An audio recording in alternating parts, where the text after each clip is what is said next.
that will continue to improve our position over the course of the next decade. Do you still maintain that the falsified document that your office distributed about the Sydney City Council's travel bill came from its own website? Yes. I'm Laura Murphy-Oates, and this is The Full Story. In the past few years, Angus Taylor, the Minister for Energy and Emissions Reduction, has been swept up in two scandals. Has fended off a probe into meetings with environment officials about endangered grasslands and action over land clearing brought against a company he part owns.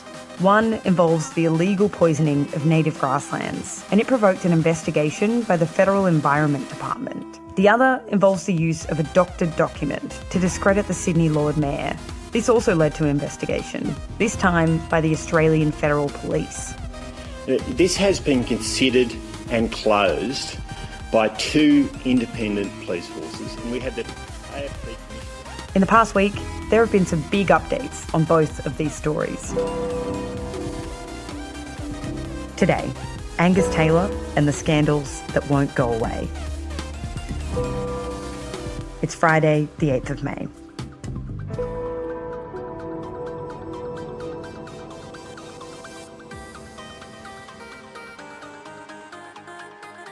So Anne, Angus Taylor, our Emissions Reductions Minister, is back in the news for not one but two scandals, both of which you have had a hand in revealing or you've been reporting on in the past year or so, right? I am a bit surprised that they've resurfaced in the middle of a pandemic, but I think possibly people find these two things quite intriguing. Anne Davies is an investigative reporter for Guardian Australia. They're a bit like mysteries. We haven't really got to the bottom of them.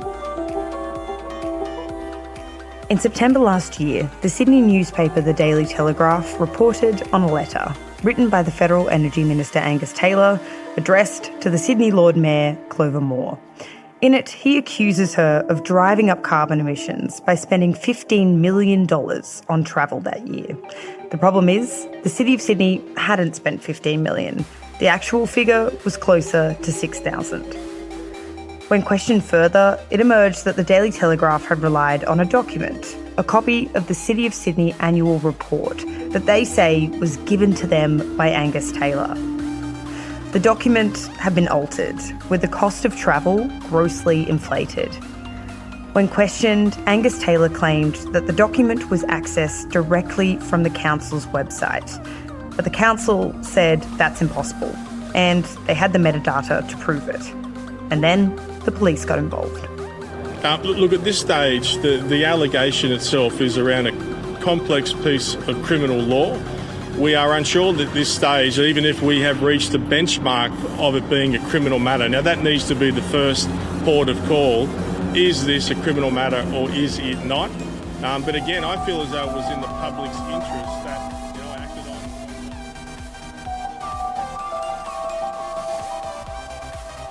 Okay, and so when we last spoke to you about this in November last year, the New South Wales Police were taking a closer look at this Angus Taylor story with the documents.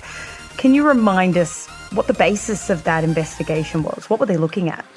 So this investigation was about looking to find out who was the author of this document and whether that contravened some law. For instance, given that it's clearly not a real document, what was its purpose? Was it to cause a public official to to not carry out their duty? So in other words, they were looking at whether Taylor knew that this document was false and used it inappropriately to influence someone like Clover Moore in doing her duties. Yes. I think that was the potential contravention. And so what happened with this New South Wales Police investigation? The police we know now that they went and saw Clover Moore. They got some documents from the council. They looked at some of their records about what was downloaded from the site. But what we've discovered now is that they had some issues getting to the other end of the story, which is, of course, what happened in Angus Taylor's office. So a couple of problems there. Angus Taylor's office is in Canberra, which is, of course, not part of New South Wales. So that posed a jurisdictional issue. And secondly, we've learned that Mr. Taylor insisted on answering all questions through his solicitors. Now, to be fair to Mr. Taylor, he says that he answered extensive questions and cooperated all the way through. But, of course, the police didn't get to talk to him directly, whereas they did get to talk to Clover Moore directly and anybody else they wanted to talk to in the council.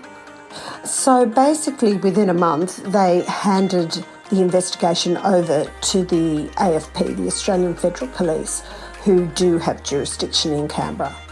And what did the AFP do? Well, within about 6 weeks, they dropped it as well. So they put out a very brief statement saying that they had decided not to continue the investigation. Okay, so the New South Wales Police hand this case off to the AFP, who in a pretty short period of time dropped the case altogether. Mm-hmm. Was that the end of it? Well, no, it's not been the end of it. Angus Taylor says it's the end of it, but there's certainly been continuing interest in, well, what happened with this? What caused the Federal Police to stop the investigation? Paul Carp from Guardian Australia. Thanks very much. I wanted to ask Commissioner Kershaw about the Clover Moore inflated travel figures investigation. Did you interview Angus Taylor and his staff in the course of that investigation? And did the New South Wales Police express a view to the AFP about whether an offence had been committed under the New South Wales Criminal Code when they handed that case over to you? And then in the press club, there were more questions asked of the head of the AFP, Reece Kershaw, and he revealed that... Okay, so personally I didn't interview him, if that's what you're asking me, but if it's the agency, I'm not aware that the Minister was interviewed. They hadn't actually interviewed Taylor before they dropped the investigation. Or even offered an interview. We've been pretty clear in the decision-making process that we came to not be able to substantiate any offences being committed. I didn't see the actual referral myself from New South Wales Police. Weren't the AFP given this case because they have jurisdiction in Canberra? Why would they not even try to interview the Minister at the heart of this investigation? Well, we really haven't learned all that much about what the AFP did. It seems a bit strange, but there is more to come on this because there's been questions asked of the AFP. So what questions have been put to them? So there's been 2 chances to get some answers. The Australian Federal Police went before Senate estimates in Canberra, and then Mick Fuller was questioned in the New South Wales Legislative Council estimates. A little disingenuous. Chair, with all respect. It means that for future time slots, I'll be keeping you strictly to the 10 minutes and sharing it around since accommodations don't seem to assist. So I'll allow you to continue on with a minute extra to reflect the fact that I have interrupted you. Thank you, Chair. And I do again record that at the very beginning of these hearings, I indicated I would go to this topic. During both hearings, we have had detailed questions about what was done to investigate Angus Taylor. Thank you, Commissioner. Did you find any evidence that the draft version that Minister Taylor asserts had the 1.7 and 14.2 figures ever existed on the City of Sydney website? And his claims that he got this document and the $15 million figure from the City of Sydney website. I'll take that on notice, Senator. So we've had really detailed questions and not so many answers. Again, I note that's the kind of thing that I think could be answered within the hour, and I would seek to have the AFP provide that answer. Did the AFP form a view if the documents Minister Taylor or his office provided to the Daily Telegraph were a forgery? Again, I'm going to take that on notice. Thanks. You're not able to answer that after the assessment that was conducted? Well, I think I need to take that on notice. Okay. Do you know who downloaded the document Minister Taylor relied on to cite incorrect travel costs in the City of Sydney's annual report? I personally don't know, no. Do you know if the document was doctored or altered? Again, I'll have to take that on notice. Do you know who altered or doctored the document? I'll take that on notice.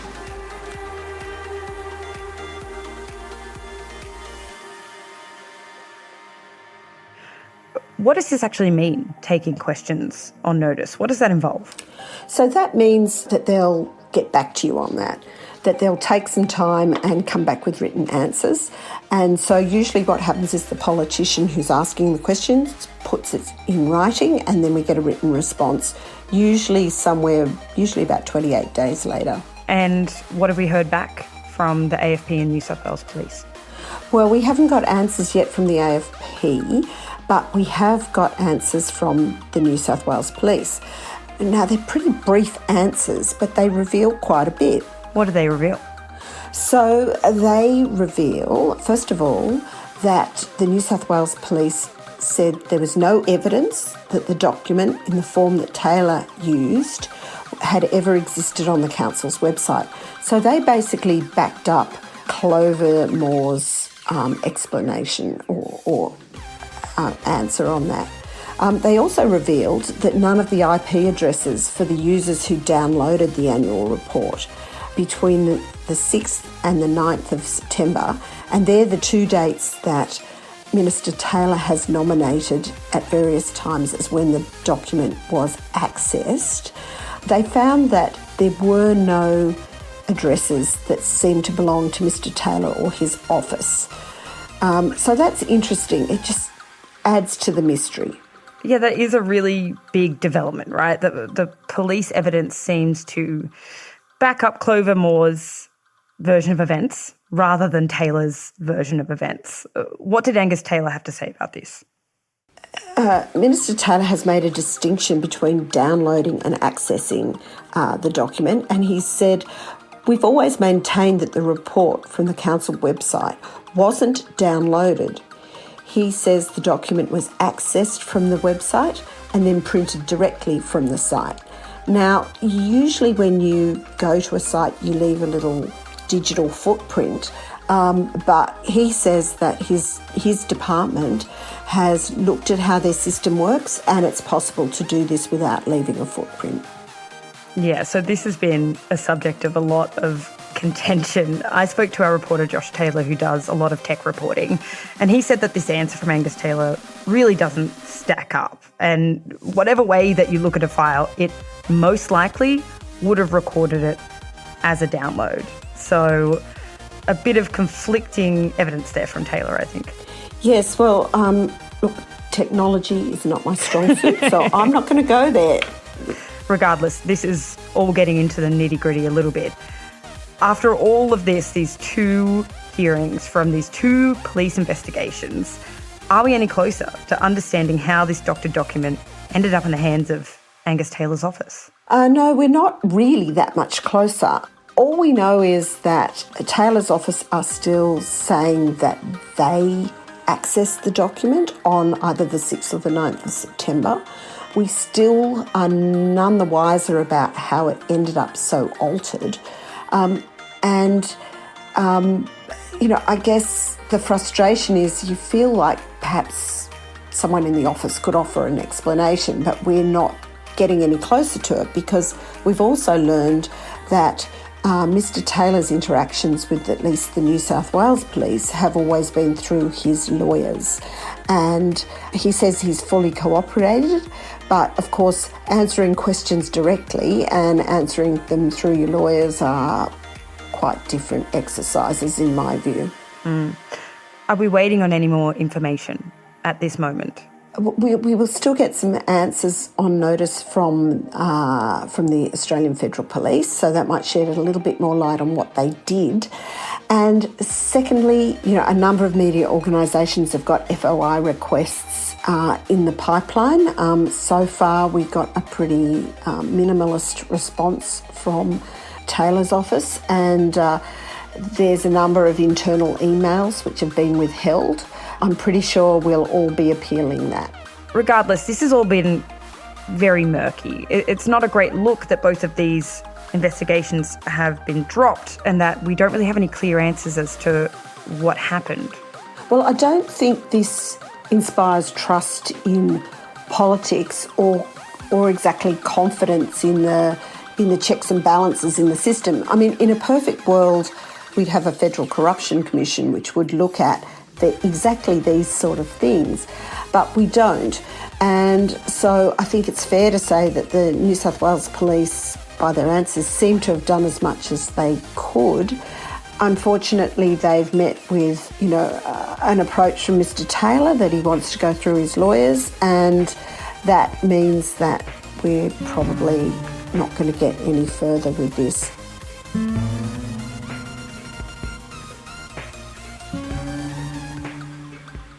Next, Angus Taylor and the illegal poisoning of grasslands.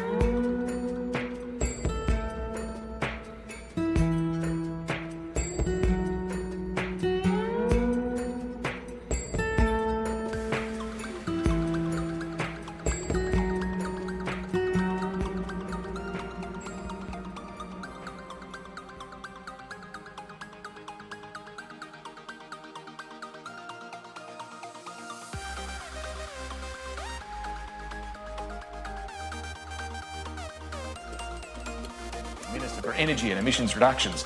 This is all about a meeting he attended some years ago, a couple of years ago, when Angus Taylor was Minister for Cities, a meeting with the office of then Environment Minister Josh Frydenberg.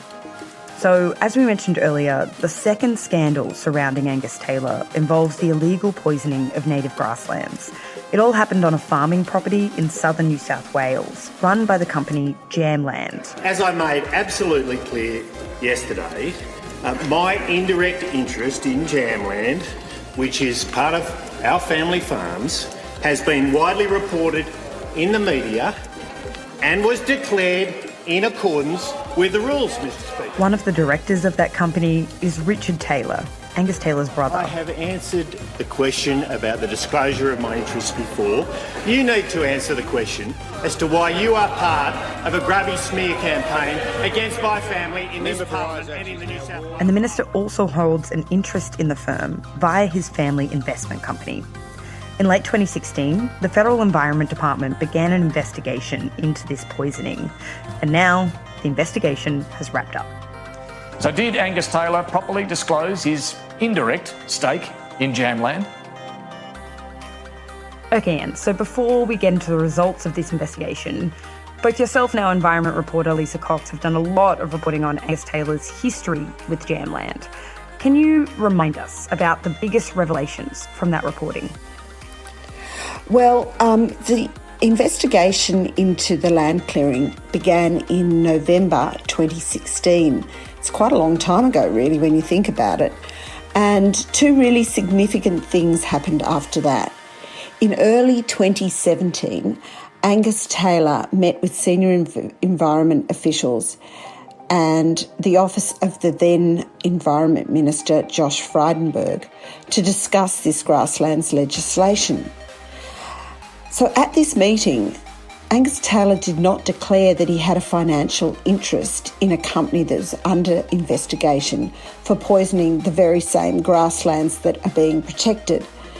And then, after this lobbying by Taylor, Frydenberg's office looked at whether the protections for the grasslands could be watered down and if the change had to be published.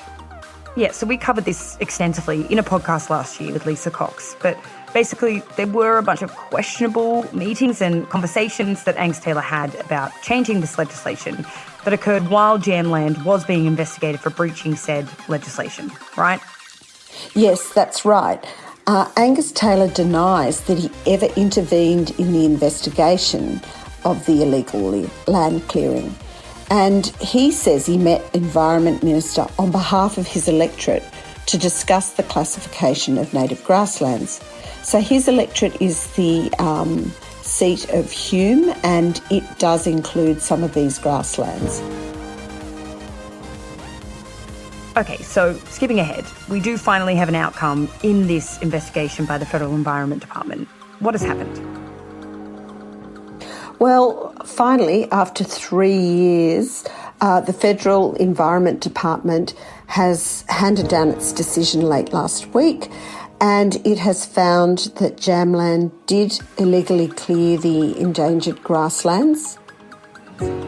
They've said that it used a herbicide to clear up to around 30 hectares of critically endangered grasslands.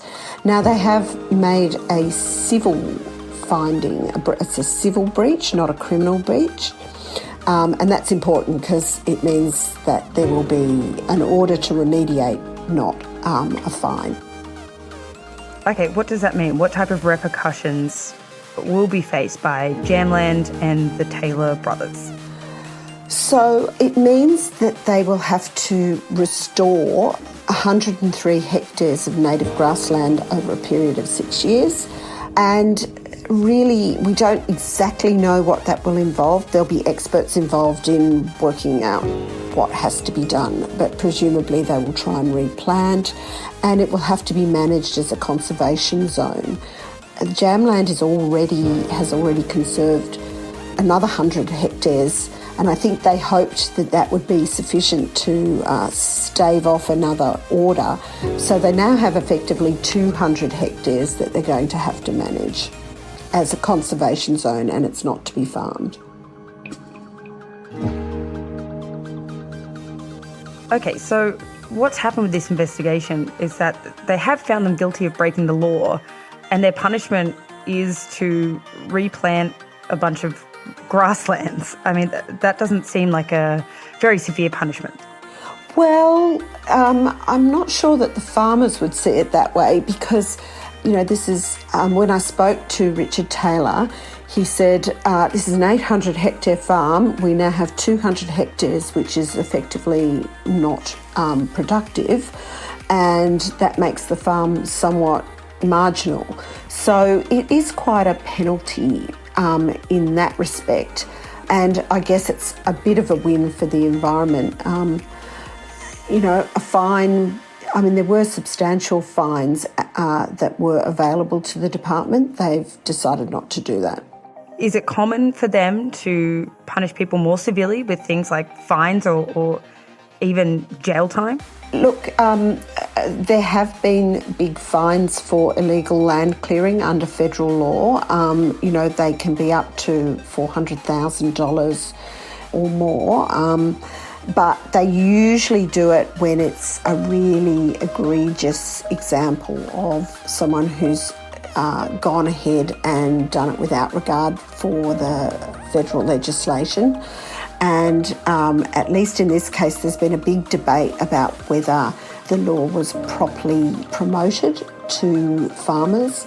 And it's quite a technical standard for whether the grasslands are sufficiently pure native grasslands or not. So I think that's where the debates come down to, and I think that's why they haven't gone down the fine route.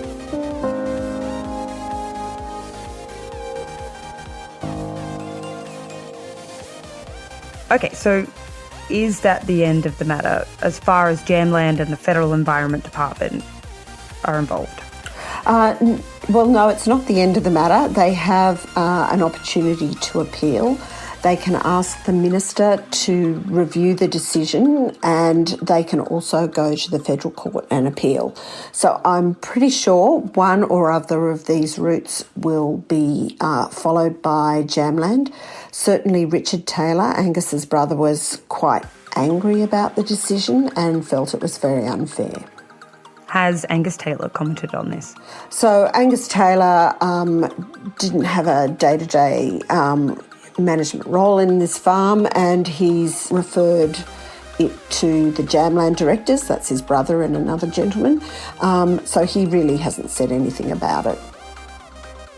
Surely this has raised some sort of concern. You've got a government minister who is affiliated with a company that has been found to have engaged in an illegal activity. Has anyone raised an issue with this? Well, there's certainly been concerns from Labor and the Greens. So Labor has been calling on Scott Morrison to finally show leadership on the integrity crisis, and has called for Mr Taylor to be sacked.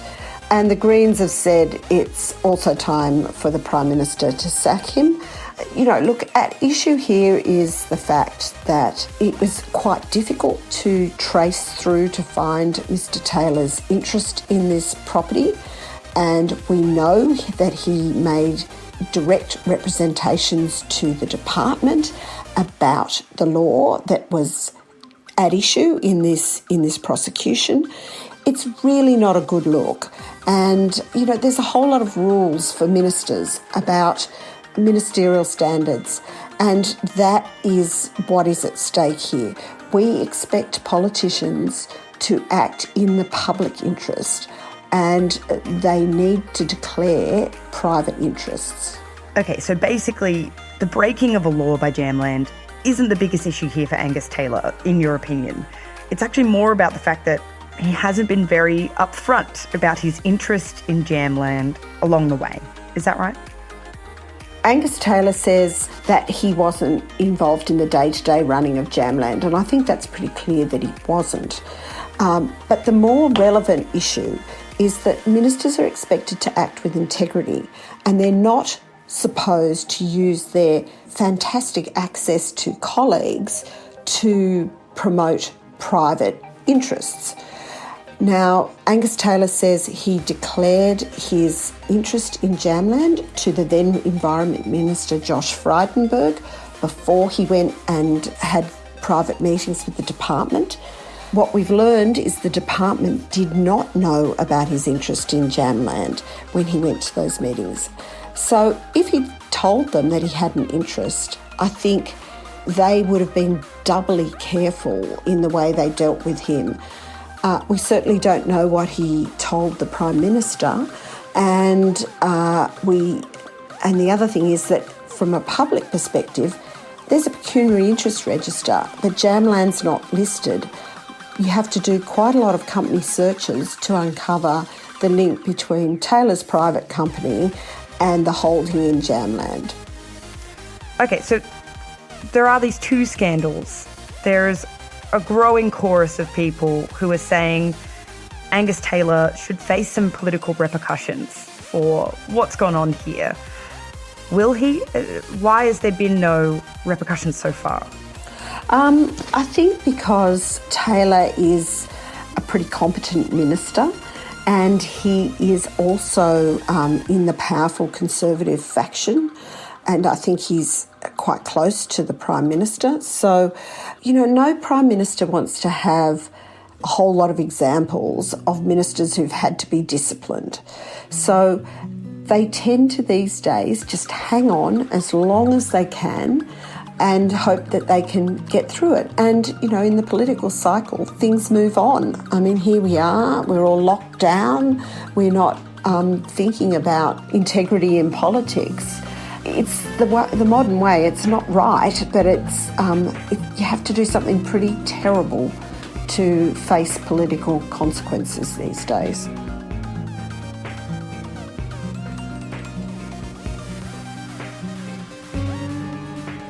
That's it for today. Thanks to Anne Davies for her time. You can read her reporting at theguardian.com. This episode was produced by Ellen Lee-Beater and Joe Koning. Our executive producers are Gabrielle Jackson and Miles Martignoni. If you liked this episode, don't forget to leave a rating or a review. Okay, catch you tomorrow.